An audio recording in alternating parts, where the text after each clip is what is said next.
오늘 이 말씀의 제목이 압살롬과 솔로몬인데, 압살롬과 솔로몬 어떤 관계입니까?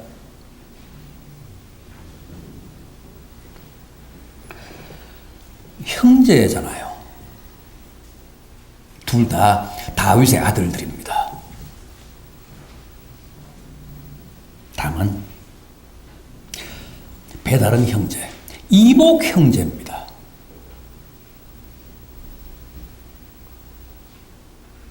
그런데 이 둘은 참 대조적이었습니다.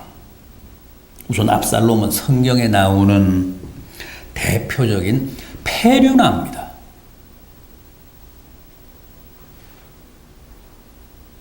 아버지 다윗의 가슴에 못을 박고 피눈물을 흘리게 한 천하의 불효자. 그러나 솔로몬은 잘 아시는 대로 아버지의 유지를 받들고 호르몬이를 끝까지 잘 섬기고 모신 절세의 효자였습니다.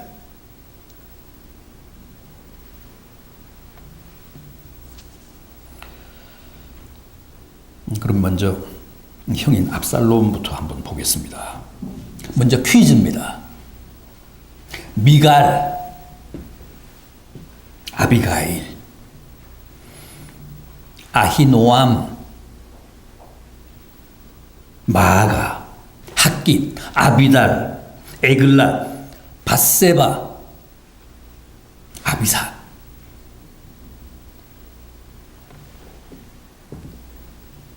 이 사람들, 이 여인들 다 누굽니까?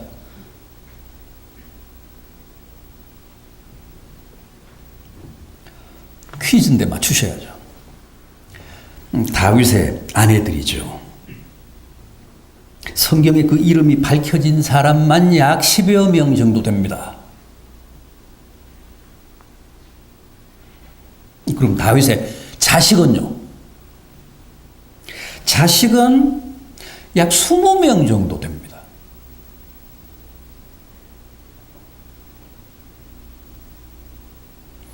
그렇다면 압살롬은 누가 낳은 몇째 아들입니까? 네 번째 부인인 마가가 낳은 다윗의 셋째 아들입니다. 네 번째 부인에게서 난 다윗의 세 번째 아들. 압살롬은 어릴 때부터 참 대단했습니다. 우선 그 외모가 너무 출중했습니다. 구약 사무엘하 14장 25절 이하입니다. 온 이스라엘 가운데서 압살롬 같이 아름다움으로 크게 칭찬받는 자가 없었더니 그는 발바닥부터 정수리까지 흠이 없습니다. 그의 머리털이 많고 무거움으로 연말마다 깎았으며 그 머리털을 깎을 때 그것을 달아본 즉 200세겔이었더라. 키도 크고 얼굴도 준수하고 특히 길고 풍성한 금발, 그 머리털이 그의 가장 큰 자랑거리였습니다.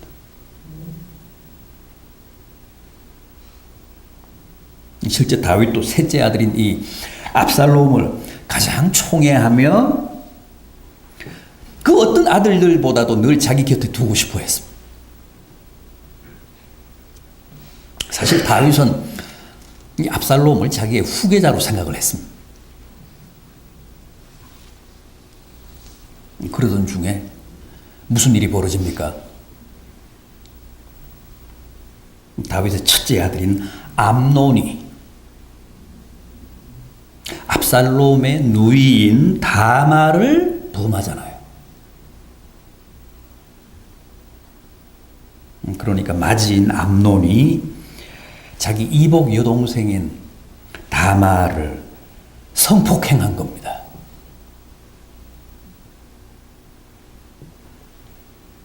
그런데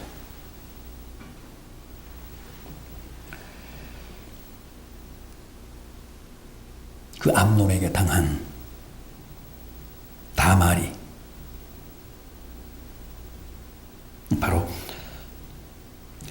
압살롬의 친누이였습니다.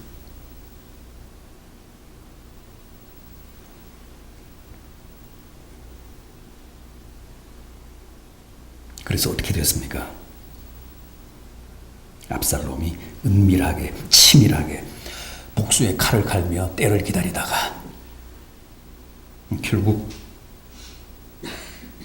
그 암논을 살해합니다.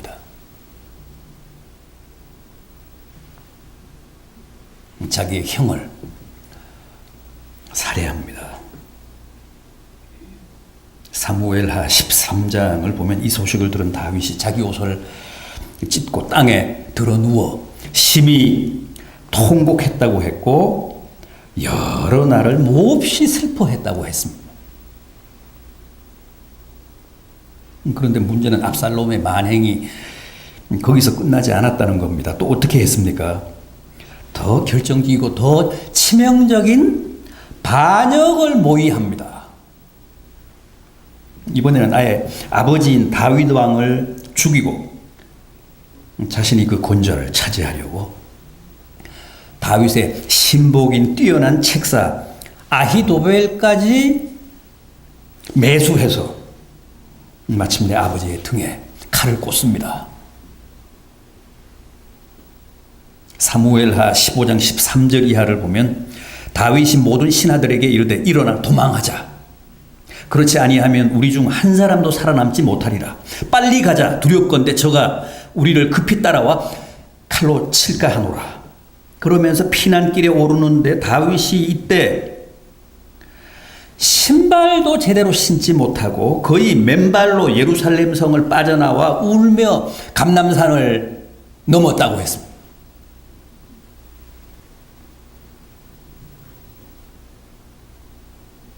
그러나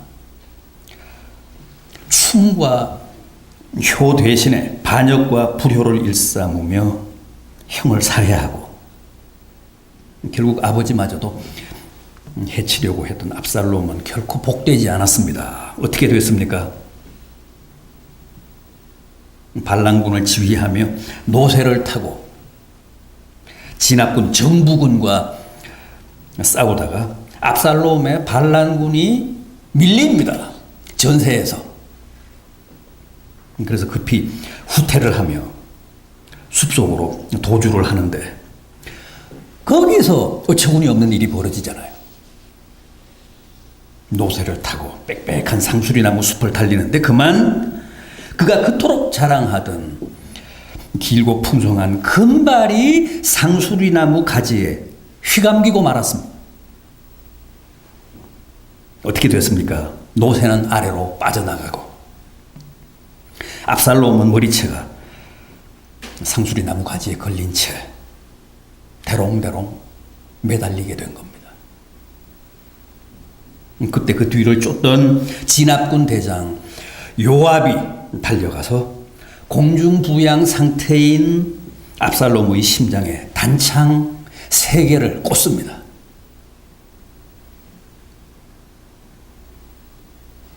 그게 불효자 압살롬의 최후입니다.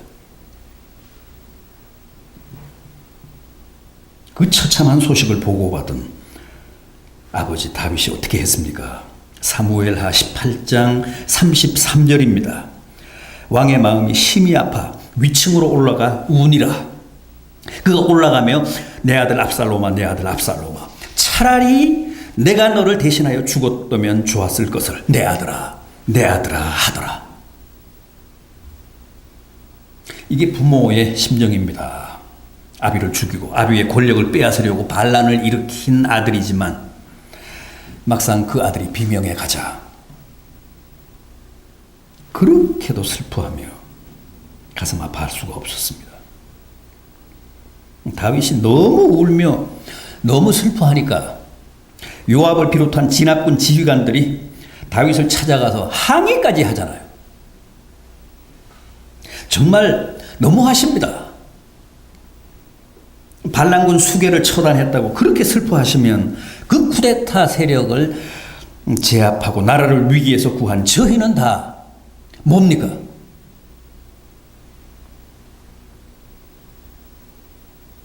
그만하십시오.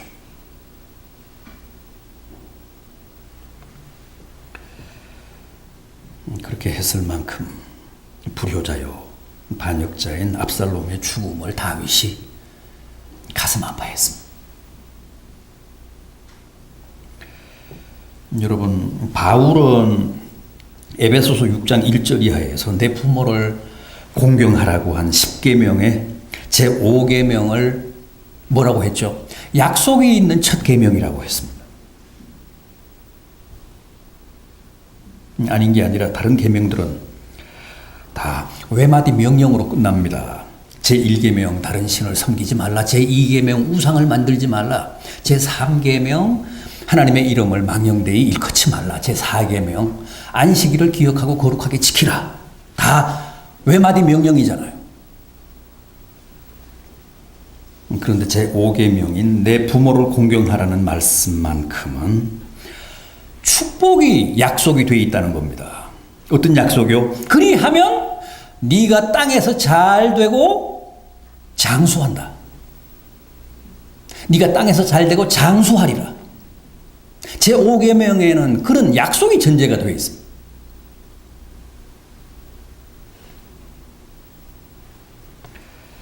그러니까 이걸 역으로 말씀드리면 자기 부모를 공경하지 않고 불효하고 반역하면 결국 복되지 않고 절대 장수할 일도 없다.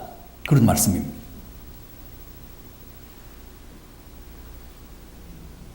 그런데 압살롬이 딱 그렇습니다. 그는 어떤 일도 성공하지 못했고 결국은 젊은 나이에 그렇게 비명해 갔습니다.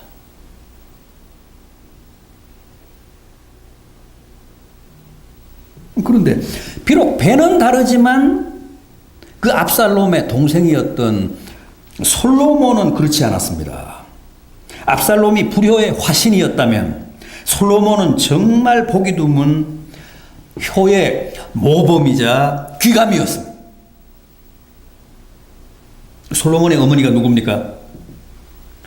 우리야 장군의 아내였던 밧세바였습니다. 밧세바는 다윗의 8번째 아내입니다. 그런데 사실 다윗의 다른 아내들은 사랑과는 관계없이 다 정략적으로 이제 결혼한 사이입니다. 다른 나라의 공주들 주로. 그런데 이 밧세바만큼은 비록 불륜이기는 했어도 로맨스로 맺어진 관계였습니다. 다윗이 밧세바를 좋아했습니다.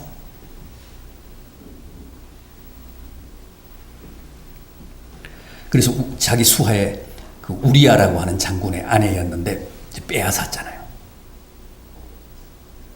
그래서 혹독한 하나님의 징계도 당합니다만 어쨌든 밧세바는 다윗이 정말 개인적으로 인간적으로 사랑했습니다. 좋아했습니다.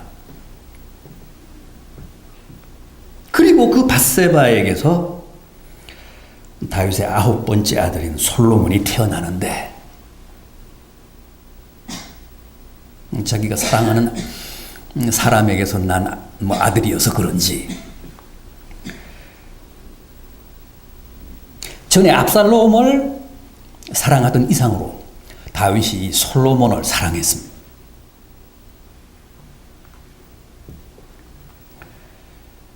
그리고 결국은 그 9번째 아들인 솔로몬이 아버지 다윗으로부터 왕권을 계승하지 않습니까?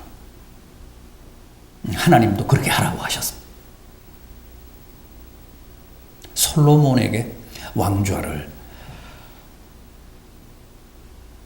넘겨줘라. 그런데 그런 솔로몬이 왕이 된 다음에 제일 먼저 한 게 뭡니까? 제일 먼저 남긴 업적이 뭡니까? 유사일에 가장 아름다웠다는 예루살렘 성전을 건축한 일입니다. 왜요? 왜 솔로몬이 왕이 된 다음에 그 일부터 했을까요? 그게 바로 아버지 다윗의 절절한 소원이었기 때문입니다.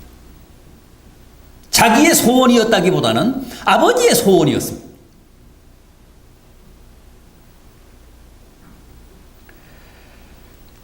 다윗은 늘 나는 백향목 궁전에서 사는데 하나님의 언약궤는 저 초라한 성막 가운데 있도다 하며 너무너무 하나님께 죄스러워했습니다. 그래서 하루라도 빨리 아름답게 성전을 지어야겠다. 그게 다윗의 수건이었습니다. 그런데 하나님은 다윗의 그 소원을 들어주시지 않았습니다. 너는 나라를 일으키느라 많은 전쟁을 하면서 손에 너무 피를 많이 묻혔다. 그래서 성전을 짓기에는 합당하지 않다. 그러시면서 뭐라고 하셨습니까? 너 대신에 내 몸에서 난 내 씨를 세워 그로 하여금 성전을 건축하게 하리라. 그러셨는데 그 씨가 누구라고요? 바로 솔로몬이었습니다. 너 말고 너의 대를 이을 솔로몬으로 하여금 성전을 짓게 하겠다.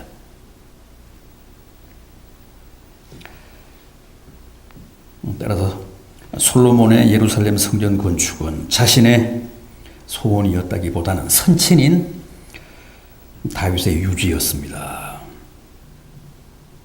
아버지의 평생 소원을 솔로몬이 그렇게 최우선으로 풀어드린 겁니다. 그뿐만이 아닙니다. 열왕기상 2장 20절을 보면 솔로몬이 자기 어머니인 밧세바에게 효를 맹세하는 장면이 나옵니다. 이미 아버지인 다윗은 죽었고 어머니인 밧세바도 많이 늙었습니다. 그럼에도 솔로몬이 뭐라고 합니까? 내가 결코 어머니를 괄시하지 않겠나이다.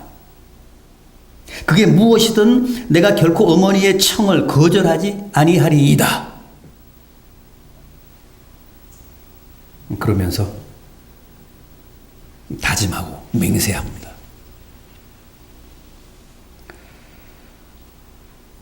그래서 하나님이 그를 정말 많이 축복하셨습니다. 세상에서 인류 역사에서 솔로몬처럼 지혜롭고 솔로몬처럼 큰 영화를 누린 왕은 다시 없었다고 하지 않습니까?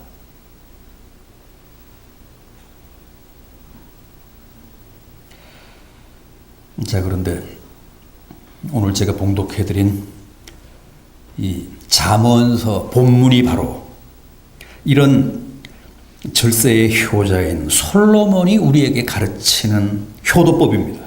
뭐라고 했습니까? 먼저 부모에게 청종하랍니다.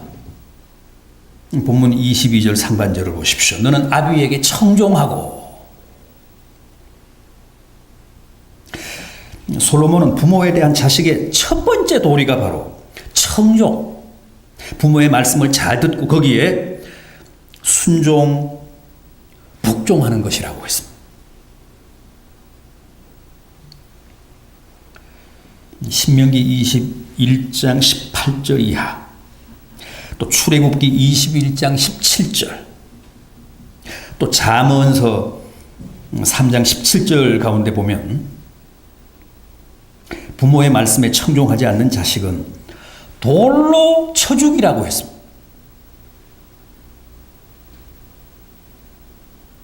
여러분, 성경이 이렇게까지 과격하게 극단적으로 부모에 대한 청종을 강조하는 이유가 뭘까요?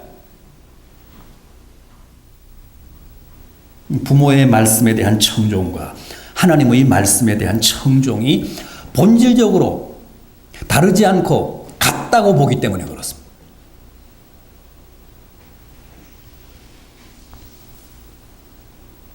부모님 말씀에 대한 순종과 복종의 연장이 곧 하나님의 말씀에 대한 복종과 순종이라고 보기 때문에 그렇습니다. 그러니까 눈에 보이는 육신의 부모에게 순종하는 자만이 눈에 보이지 않는 영혼의 아버지인 하나님께도 순종하고 복종할 수 있다는 겁니다.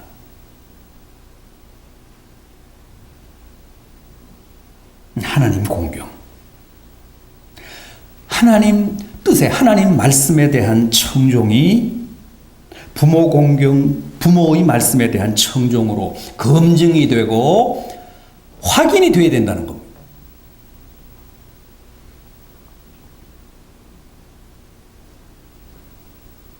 열왕기상 2장 1절 이하를 보면 다윗이 임종 직전에 솔로몬에게 유언을 남기는 대목이 나옵니다. 그런데 그 내용을 보면 딱 한 가지입니다.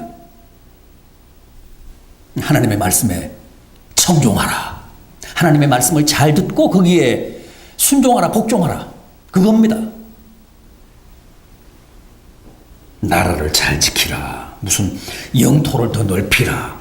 군대를 더 강하게 키우라가 아닙니다. 오직 하나님 말씀을 잘 청종하라. 잘 듣고 거기에 복종하라.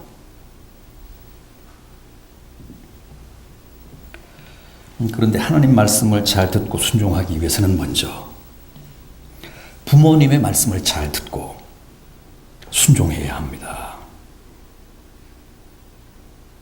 그래서 솔로몬도 아버지 뜻에 청종해서 아름다운 예루살렘 성전을 봉헌했고 또 홀로 되신 어머니 앞에서도 효를 맹세하며 평생 그 말씀에 순종함으로써 하나님이 바라시는 효의 진정한 모범을 보인 겁니다.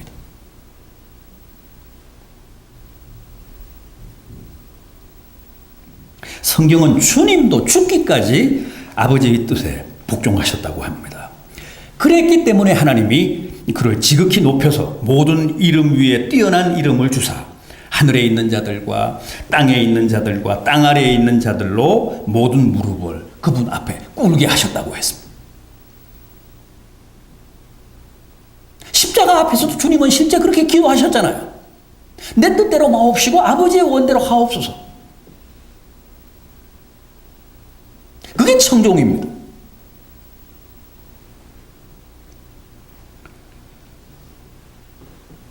부디 부모님 말씀에 청종하십시오. 천하의 효자였던 솔로몬의 첫 번째 당부입니다.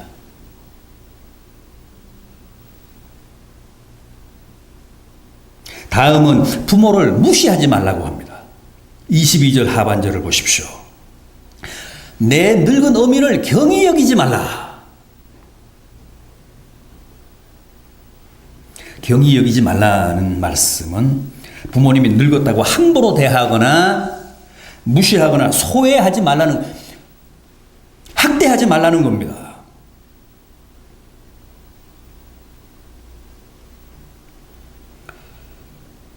요즘도 자식들의 학대와 구타를 견디지 못해서 무작정 가출하는 고령의 부모들이 점점 늘고 있다고 그러잖아요.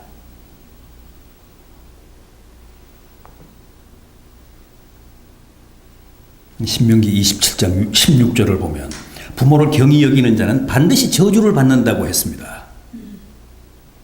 부모가 늙고 힘없고 병들었다고 함부로 대하거나 무시하거나 학대하면 절대 하나님이 가만두시지 않는다는 뜻입니다.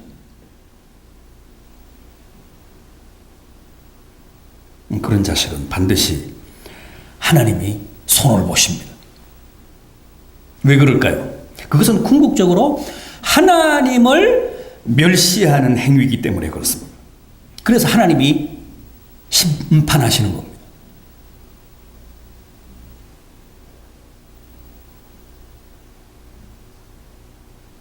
따라서 내가 이 땅에서 뭘 하든 저주가 아니라 축복을 받고 실패가 아니라 성공을 하며 살기를 바란다면 반드시 부모님을 경히 여기지 않고 존중하며 효를 다해야 한다는 사실을 절대 잊지 마시기 바랍니다.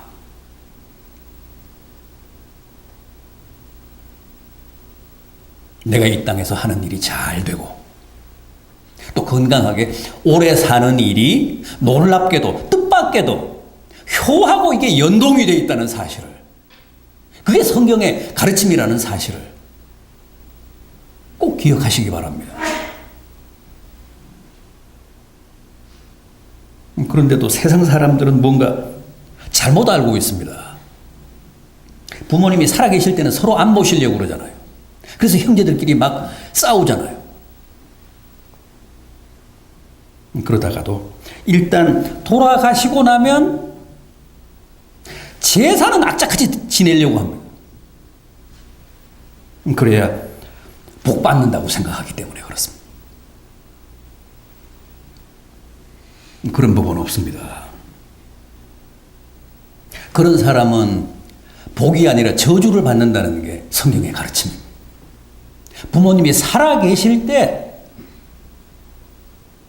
잘 모셔야 복 받습니다. 그게 솔로몬이 오늘 우리들에게 가르치는 효도법입니다.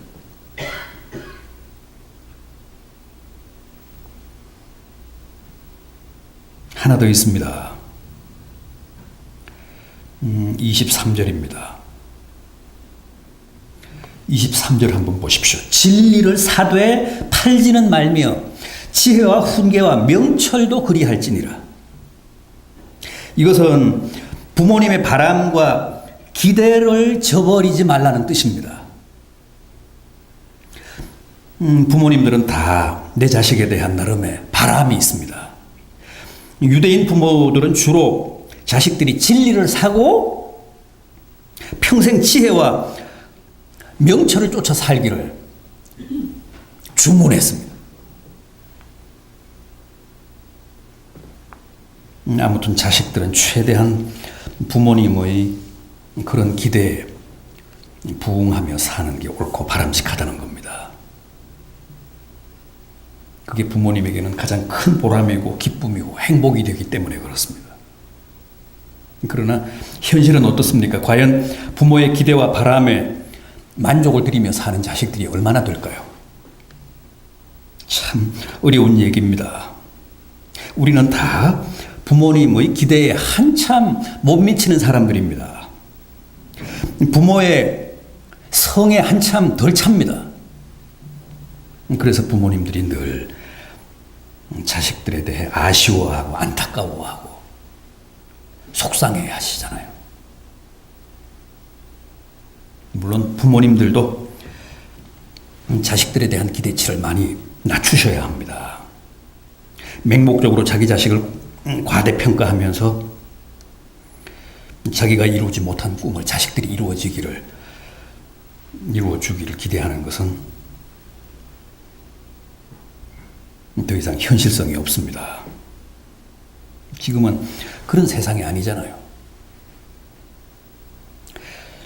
그러나 그게 과도하지 않은 바람이라면 자식들은 항상 부모님의 기대에 부응하려고 노력하는 게 맞고 옳습니다.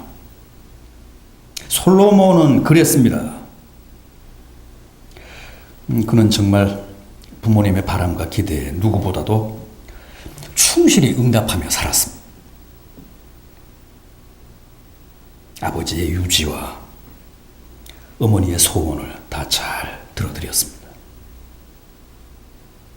그랬기 때문에 남다른 하나님의 은혜와 축복을 누렸고 또 전무후무한 여호와의 왕이 되어 40년간이나 이스라엘을 태평성대로 이끌었습니다.